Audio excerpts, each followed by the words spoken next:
Russia और Ukraine वच्चे चाली रहेला युद्ध वच्चे भारतना प्रधानमंत्री नरेन्द्र मोदीनी उच्चस्तरीय बैठक शरू थई। आ बैठकमां नाणामंत्री निर्मला सीतारमण, गृहमंत्री अमित शाह, रक्षामंत्री राजनाथ सिंह, विदेश मंत्री एस जयशंकर और एनएसए अजीत डोभाल पण हाजर रह्या। समाचार एजन्सीना जणाव्या अनुसार प्रधानमंत्री मोदी आज रात्रे रशियाना राष्ट्रपति व्लादिमीर पुतिन साथे बात करी शके छे। रशियाए यूक्रेन पर हुमलो कर्यो छे, जेना कारणे त्यानुं एरस्पेस बंध करवामां आव्युं छे, जेना कारणे भारतीय नागरिकोने लेवा जई रहेल एर इंडियानी विशेष फ्लाइटने पण परत फरवुं पड्युं। जो कि केन्द्र सरकारे यूक्रेનમાં फसाયેલા ભારતીય નાગરિકોને બહાર કાઢવા માટે પ્લાન બી પર કામ શરૂ કરી દીધું છે। રશિયાએ યુક્રેન પર કરેલા હુમલા બાદ હવે તેની ભયંકર તસવીરો પણ સામે આવી રહી છે। મિસાઇલ હુમલામાં અત્યાર સુધીમાં યુક્રેનના 40 સૈનિકો, જ્યારે યુક્રેને રશિયાના 50 સૈનિકોને માર્યા ગયા હોવાનો દાવો પણ કર્યો છે। યુક્રેને એવો પણ દાવો કર્યો કે તેણે રશિયાના 6 જંગી જહાજોને તોડી પાડ્યા છે। रिपोर्ट एवो पण आवी रह्यो छे के रशियाना हुमलाना कारणे यूक्रेनना 7 नागरिको पण मौतने भेट्या छे, तो 9 लोको थया छे इजाग्रस्त। आ तरफ रशियाना सैनिको यूक्रेनना घणा विस्तारोमां पहोंची गया छे। कीवमां यूक्रेननुं एक फाइटर जेट क्रेश थई गयुं, जेमां 14 सैनिकोना मौतनी पुष्टि थई चूकी छे। आपने जणावी दे के युद्धनी जाहेरात करतानी साथे ज रशियाए यूक्रेननी राजधानी कीव सहित 11 शहर पर एक साथे हुमलो कर्यो।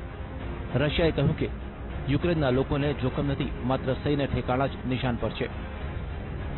सामे पक्षे यूक्रेनना राष्ट्रपतिए कह्युं के दरेक हुमलाना जवाब आपवामां आवी रह्या छे। रशियाने रोकवा माटे आज ईयू अने यूएनमां महत्वनी बैठक मळी। आ पहेला रशियाना राष्ट्रपति पुतिने धमकी आपता कह्युं हतुं के रशिया अने यूक्रेन वच्चे जो कोई दखलगिरी करशे तो परिणाम खूब ज खराब आवशे। તેમનો ઇશારો અમેરિકા અને નાટો તરફ હતો। રશિયાએ યુક્રેન સામે યુદ્ધ છેડી નાખતા હાહાકાર મચી ગયો છે। યુક્રેન પર મિસાઇલો છૂટી રહી છે।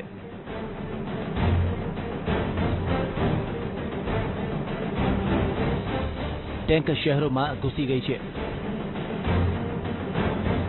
આ બધા વચ્ચે યુક્રેને ભારત પાસે મદદ માંગી છે। યુક્રેનના રાજદૂતે પીએમ નરેન્દ્ર મોદીને હસ્તક્ષેપ કરવાની અપીલ કરી છે। યુક્રેનના ભારતમાં રાજદૂત ઇગોર પોલખાએ કહ્યું કે ભારત યુક્રેન અને રશિયા વચ્ચે ચાલી રહેલા તણાવ વચ્ચે મહત્વની ભૂમિકા ભજવી શકે છે। At the present moment, we are asking, pleading the support of India. India is the powerful global player, and in case of aggression of totalitarian regime against democratic state, India should fully assume its global role. Modi ji is one of the most powerful and respected leaders of the world. You know that you have special, privileged, strategic partnership with Russia. I don't know how many world leaders Putin may listen to. યુક્રેનના રાજદૂતે એમ પણ જણાવ્યું છે કે કેટલા દેશ રશિયાના રાષ્ટ્રપતિ Vladimir Putin સાથે વાત કરી રહ્યા છે તેની મને જાણ નથી, પરંતુ હું ઈચ્છું છું કે ભારતના પ્રધાનમંત્રી મોદી રશિયાના રાષ્ટ્રપતિને કહે કે હવે તે અટકી જાય।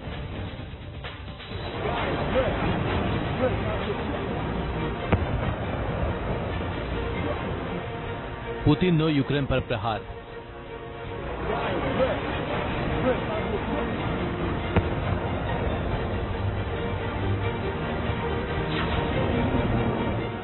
મિસાઇલથી મોત બનીને વરસી રહી છે રશિયન સેના।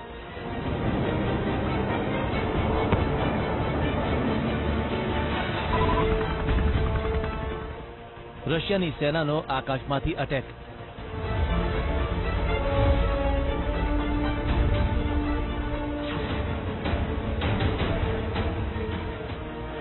જમીનથી પણ રશિયાએ શરૂ કર્યો જંગ।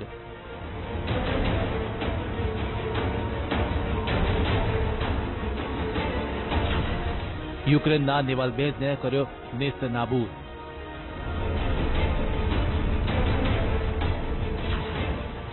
તબાહી, તબાહી અને તબાહી।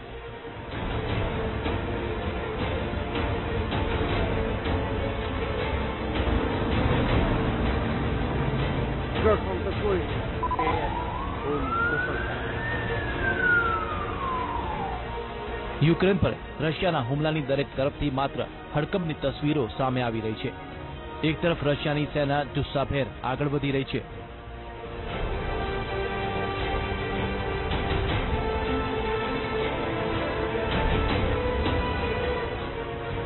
યુક્રેનના કેટલાક શહેરોમાં રશિયાની સેનાના માર્ચથી મહાભારત મચી ગયું છે. તો બીજી તરફ યુક્રેને પણ રશિયા આગળ ઘૂંટણીએ નહીં પડવાનું એલાન કર્યું છે.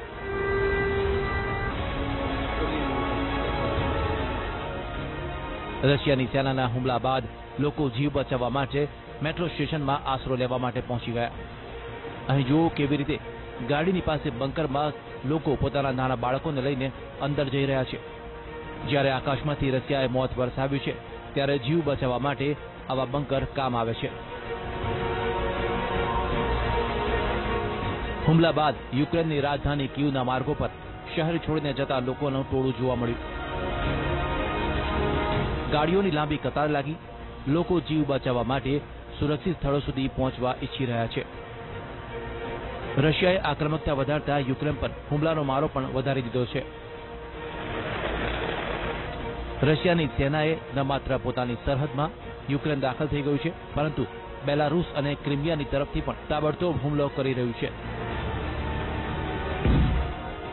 કદ અને પાવરમાં યુક્રેન પુતિન સામે ક્યાંય પણ ટકી શકે તેમ નથી. છતાં પણ જંગના આ માહોલમાં તેની સેના અંતિમ સમય સુધી જબરદસ્ત મુકાબલા માટે તૈયાર જોવા મળી રહી છે. રશિયાના હુમલા બાદ અમેરિકાની સેનામાં પણ હલચલ જોવા મળી. અમેરિકાની સેના લાતવિયા પહોંચી ચૂકી છે. ભલે રશિયાની આગળ યુક્રેન માત્ર એક નાનો દેશ છે, પરંતુ પુતિનના આ નિર્ણયથી દુનિયામાં તંગદિલી ફેલાઈ ગઈ છે. America, Britain, Canada, Australia, Japan સહિત કેટલાય દેશોને રશિયા વિરુદ્ધ મોરચો માંડ્યો છે. યુક્રેન પર થઈ રહેલા હુમલા વચ્ચે લોકોનો જીવ બચાવવા માટે કોઈપણ સમયે બીજા દેશોની સેના પણ રશિયાની સામે ઊભી રહી શકે છે.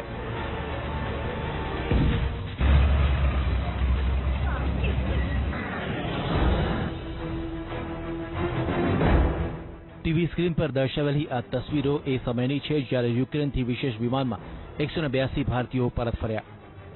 જે વિદ્યાર્થીઓ હજુ પણ યુક્રેનમાં ફસાયેલા છે તેમના માટે એક એક પળ કેટલી ખતરનાક છે તેનો પુરાવો આપતી આ તસવીર છે, જેમાં વિદ્યાર્થીઓ સરકાર પાસે મદદ માંગી રહ્યા છે.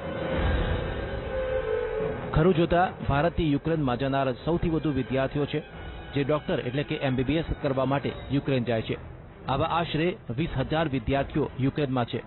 તેનું કારણ એ છે કે ભારતની સરખામણીએ યુક્રેનમાં મેડિકલનું શિક્ષણ અડધા ખર્ચામાં થઈ જાય છે. આ તરફ યુક્રેન મોદી પાસે મદદ માંગી રહ્યું છે.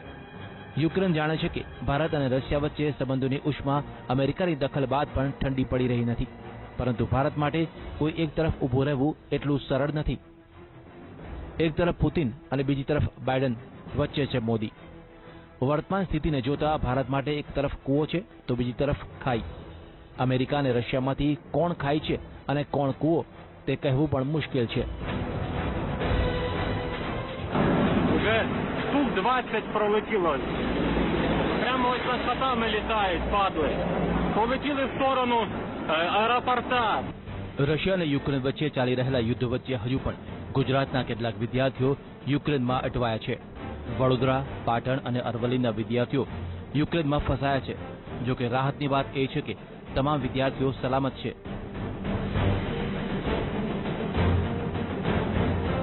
વડોદરામાં સરસ્વતી સ્કૂલના પ્રિન્સિપલ હેતલ મહેતાની દીકરી યુક્રેનમાં અટવાઈ જતા તેના પરિવારમાં ફેલાયો છે ચિંતાનો માહોલ.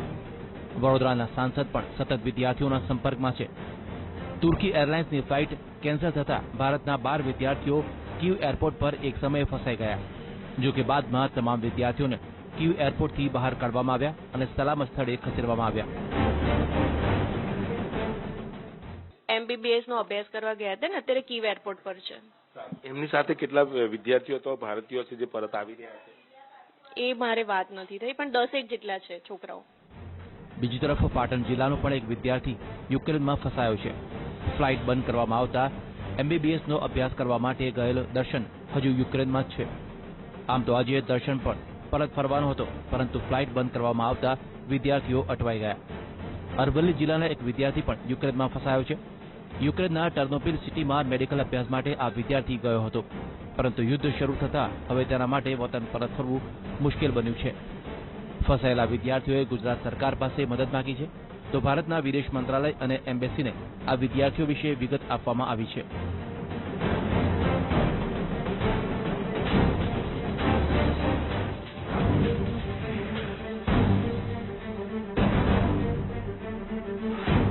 રશિયા અને યુક્રેન વચ્ચે જંગ છેડાઈ ચૂકી છે. રશિયાના રાષ્ટ્રપતિ વ્લાદિમીર પુતિનની તરફથી કાર્યવાહીનો આદેશ અપાયા બાદ યુક્રેન પર હુમલો કરવામાં આવ્યો. બંને દેશોની સેના એકબીજાને જવાબ આપી રહી છે. આ સ્થિતિમાં સવાલ ઉઠી રહ્યા છે કે રશિયા સામે યુક્રેન કેટલો સમય ટકી શકે તેમ છે. સૈન્ય શક્તિના મામલે કોણ કેટલું તાકાતવાન છે? રશિયા પાસે સૈનિકોની સંખ્યા 8.5 લાખ છે, જ્યારે યુક્રેન પાસે છે 2.5 લાખ. ટેન્કની વાત કરીએ તો રશિયા પાસે ટેન્ક 12,000 છે, જ્યારે યુક્રેન પાસે 2500 ટેન્ક છે. રશિયા પાસે જહાજ 4,100 છે, જ્યારે 300 થી 310 જેટલા જહાજ યુક્રેન પાસે છે. તો જંગી જહાજની વાત કરીએ તો 772 જહાજ રશિયા પાસે છે, જ્યારે યુક્રેન પાસે છે 70 થી 75. રશિયા પાસે 544 લડાકુ હેલિકોપ્ટર છે, જ્યારે યુક્રેન પાસે છે 30 થી 35. રશિયા પાસે સબમરીન છે 70, જ્યારે યુક્રેન પાસે એક પણ સબમરીન નથી. સૈન્ય વાહનની વાત કરીએ તો રશિયા પાસે સૈન્ય વાહન 30,000 છે, જ્યારે યુક્રેન પાસે છે 12,000. રશિયા પાસે માઇન વોરવેર 49 છે, જ્યારે યુક્રેન પાસે 1. રશિયા પાસે ફ્રિગેટ્સ 11 છે, જ્યારે યુક્રેન પાસે 1 છે. આમ જોવા જઈએ તો રશિયા યુક્રેનની સરખામણીમાં ઘણું શક્તિશાળી છે. જો યુક્રેન પૂરી તાકાતથી હુમલાનો જવાબ આપે તો પણ તેને ભારે નુકસાન થવાની સંભાવના છે. જો કે કહેવાય છે ને કે યુદ્ધનું પરિણામ કાઢવું મુશ્કેલ હોય છે. આ સ્થિતિમાં યુદ્ધ કેટલા દિવસ ચાલે છે તે કહેવું હાલના તબક્કે અશક્ય છે.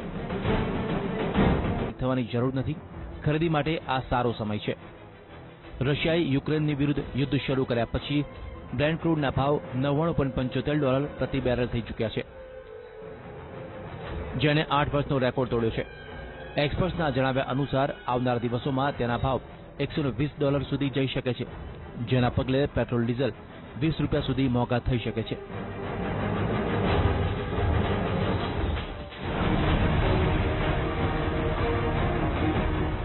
રશિયાના યુક્રેન પર હુમલા બાદ કાચા તેલના ભાવમાં આવી ગયો છે ઉછાળો. કાચા તેલના ભાવે ગુરુવારે સવારે સેન્ચુરી લગાવી તો સાંજ થતા કિંમત આંતરરાષ્ટ્રીય બજારમાં $105 પ્રતિ બેરલ નજીક પહોંચી ગયું. જે પ્રકારે વૈશ્વિક સ્થિતિ છે, ક્રૂડ ઓઇલ એટલે કે કાચા તેલના ભાવમાં વધુ ઉછાળો થવાની સંભાવના છે. રશિયા દુનિયાના સૌથી મોટા તેલ ઉત્પાદક દેશોમાંથી એક છે. રશિયા યુરોપને તેના કુલ જરૂરિયાતના 35% કાચા તેલની સપ્લાય કરે છે. ભારત પણ રશિયા પાસેથી કાચું તેલ ખરીદે છે. દુનિયામાં જો 10 બેરલ તેલની સપ્લાય કરવામાં આવે છે તો તેમાંથી 1 બેરલ રશિયામાંથી આવે છે. એવામાં કાચા તેલનો પુરવઠો ખોરવાઈ જવાની સ્થિતિમાં કિંમતમાં તેજી આવી શકે છે, જેના કારણે ભારતમાં મોંઘવારી જબરદસ્ત રીતે વધી શકે છે. ક્રૂડ ઓઇલની કિંમતમાં પ્રતિ $1નો વધારો થવાથી સરકારી તેલ કંપનીઓ પેટ્રોલ ડીઝલના ભાવમાં 40 પૈસા પ્રતિ લીટર વધારો કરી શકે છે. 1 ડિસેમ્બર 2021ના રોજ $68 પ્રતિ બેરલની લઘુત્તમ કિંમતે પહોંચ્યા બાદ કાચા તેલની કિંમત હવે $105 પ્રતિ બેરલ આવી ચૂક્યું છે. એટલે કે $35 પ્રતિ બેરલથી વધુ કાચા તેલ છેલ્લા આશરે 90 દિવસમાં મોંઘું થઈ ગયું છે. $5 સુધી ક્રૂડ ઓઇલના ભાવમાં વધારો થયા બાદ ₹2 પ્રતિ લીટર પેટ્રોલ અને ડીઝલ મોંઘું થઈ શકે છે. જો રૂપિયાના મુકાબલે ડોલરમાં આવેલી નબળાઈને પણ જોડી લેવામાં આવે તો તે હિસાબે સરકારી તેલ કંપનીઓને પોતાનું નુકસાન ભરપાઈ કરવા માટે પેટ્રોલ ડીઝલના ભાવમાં આશરે $10 પ્રતિ લીટર વધારો પડી શકે છે. પરંતુ ચૂંટણીના કારણે સરકારના હાથ બંધાયેલા છે, એટલે સ્પષ્ટ છે કે 10 માર્ચના રોજ જેવા 5 રાજ્યોની ચૂંટણીના પરિણામો આવી જશે, સામાન્ય જનતા પર મોંઘા પેટ્રોલ ડીઝલનો માર પડી શકે છે. આજે પણ ઓઇલના ભાવ વધીને $103-104 પ્રતિ બેરલ થઈ ચૂક્યા છે. આપ જાણો છો કે જે ઇલેક્શન્સ ચાલે છે અત્યારે 5 પ્રદેશોમાં, એને કારણે ઓઇલ માર્કેટિંગ કંપની ભાવ વધારો કરી શકતી નથી. પણ અત્યારે એવું લાગી રહ્યું છે કે જે રીતે ભાવ ભડકે બળે છે ક્રૂડ ઓઇલના, તો 10મી માર્ચ પછી પેટ્રોલ ડીઝલના ભાવમાં એક સાથે $10 થી $15નો ભાવ વધારો આવે તો પણ બિલકુલ નવાય નહીં.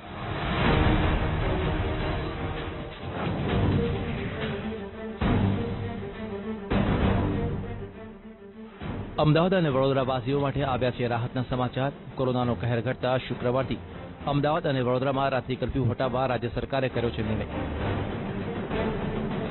હવે શુક્રવારથી રાજ્યના એક પણ શહેરમાં રાત્રિ કર્ફ્યુ રહેશે નહીં. 2 વર્ષ બાદ રાજ્ય સંપૂર્ણ રીતે રાત્રિ કર્ફ્યુમાંથી મુક્ત થયું છે.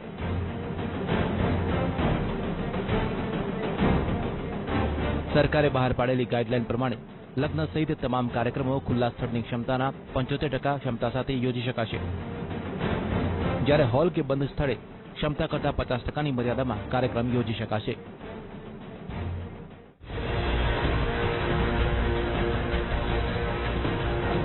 ગુજરાતમાં રખડતા ઢોરની સમસ્યા ઉકેલવા રાજ્ય સરકાર લાવી રહી છે કાયદો. ત્યારે સૂત્રોનું માનીએ તો આ કાયદો મહારાષ્ટ્રના કાયદા જેવો જ હશે. શહેરી વિસ્તારોની હદથી દૂર અલગ વસાહતો અને ઢોરવાડા બનાવવા સરકારની વિચારણા. પશુઓના માલિકોએ 2 પ્રકારના લાયસન્સ લેવાના રહેશે. પશુઓના ગળામાં રેડિયો ફ્રીક્વન્સી આઇડેન્ટિફિકેશન ટેગ લગાવવાનું રહેશે. રસ્તે ઢોર રખડતા હશે તો તેના માલિકને 3 વર્ષ સુધીની સજા અને દંડ કરવા અંગે પણ વિચારણા. મહાનગરો અને શહેરોમાં અલગ અલગ ઝોનને નો કેટલ ઝોન જાહેર કરાશે. અમદાવાદ મહાનગરપાલિકાએ રાજ્ય સરકાર પાસે અમદાવાદથી 15 કિલોમીટર દૂર વૈકલ્પિક જગ્યા માંગી છે. સરકાર એક કેટલ ટ્રેસપાસની પોલિસી કોન્ટેમ્પ્લેશનમાં છે. એક મહારાષ્ટ્રનો જે એક્ટ છે એને અનુસારીને ગુજરાતને લાગતું વળગતું છે ત્યાં સુધી એક લેજિસ્લેશન બહાર પાડવા માંગે છે. એક ડ્રાફ્ટ તૈયાર પણ કરવામાં આવ્યો છે, which is presently before the legislative committee. It is being scrutinized. ટૂંક સમયમાં આવો એક વાલીઓ લૂંટાઈ રહ્યા છે, છતાં વાઘાણી સાહેબનો વિભાગ કેમ છે શુશુપ? શાળા કોલેજોમાં બીજી ટર્મની આવતીકાલથી શરૂઆત તો થશે, પણ ફી ક્યારે કરાશે નિર્ધારિત? જુઓ, હું તો બોલીશ રાત્રે 8 વાગે. FRC કેમ સાબિત થઈ રહી છે ફારસ?